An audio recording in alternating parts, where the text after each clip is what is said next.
ये सवाल देखिए कह रहा है कि त्रिभुज एबीसी हमारा सिमिलर है त्रिभुज डीईएफ से।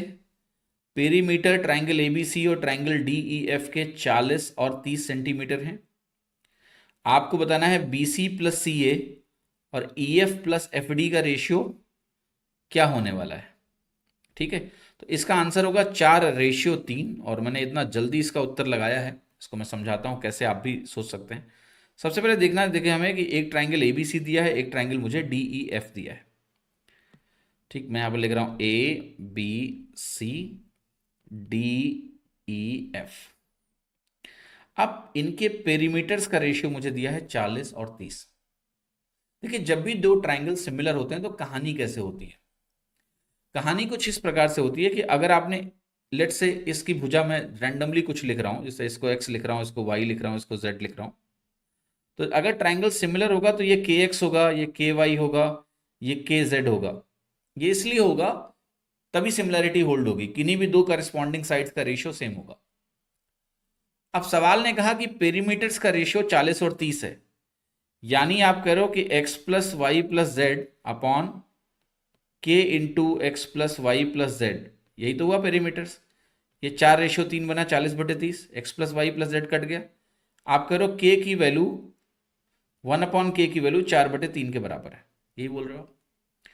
अब आप कह रहे हो कि बी सी प्लस सी ए, जब आप यहां बी सी प्लस सी ए ले रहे हो तो वाई प्लस जेड ले रहे हो, और यहां पर आप E F plus D F ले रहे हो। E F plus D F क्या बनेगा, के इंटू वाई प्लस जेड। क्या वैल्यू आएगी, 1/k, और 1/k की वैल्यू आएगी 4/3। आंसर लग गया अभी। लेकिन नेचुरली मैंने ऐसे तो नहीं सोचा होगा, क्योंकि अगर मैं ऐसे सोचूंगा तो टाइम लगेगा। तो मैंने कैसे सोचा है कि अगर ये दो ट्राइंगल सिमिलर हैं, ठीक, और इनके परिमाप का अनुपात 4:3 है, तो परिमाप क्या होता है, एक तरह की लंबाई होती है। भाई परिमाप को आप सेंटीमीटर में लिखेंगे या मीटर में लिखेंगे, मतलब ये लंबाई है।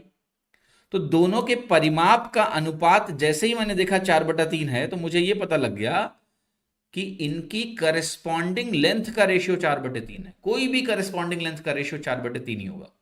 अब सवाल कह रहा है बीसी प्लस एसी, और यहां क्या कह रहा है, ईएफ प्लस एफडी। अब देखो बीसी है तो यहां ईएफ है, यहां एसी है तो यहां डीएफ है। तो जो भी टर्म आपने बनाया है बीसी प्लस सी ए और यहां ईएफ प्लस एफ डी, ये दोनों एक तरह से करस्पॉन्डिंग लेंथ हुई। ऑल्दो ये कॉम्बिनेशन ऑफ लेंथ है, बट हुई तो करस्पॉन्डिंग लेंथ। जैसा तुम यहां ले रहे हो वैसा ही यहां ले रहे हो। इन दोनों का सम तुमने यहां लिया, इन दोनों का सम तुमने यहां लिया, तो रेशियो वही आएगा जो करस्पॉन्डिंग लेंथ का रेशियो होता है। 4/3 ही बनना है ये, तो इसको लिख के करने की जरूरत नहीं थी। 4/3 इज द आंसर।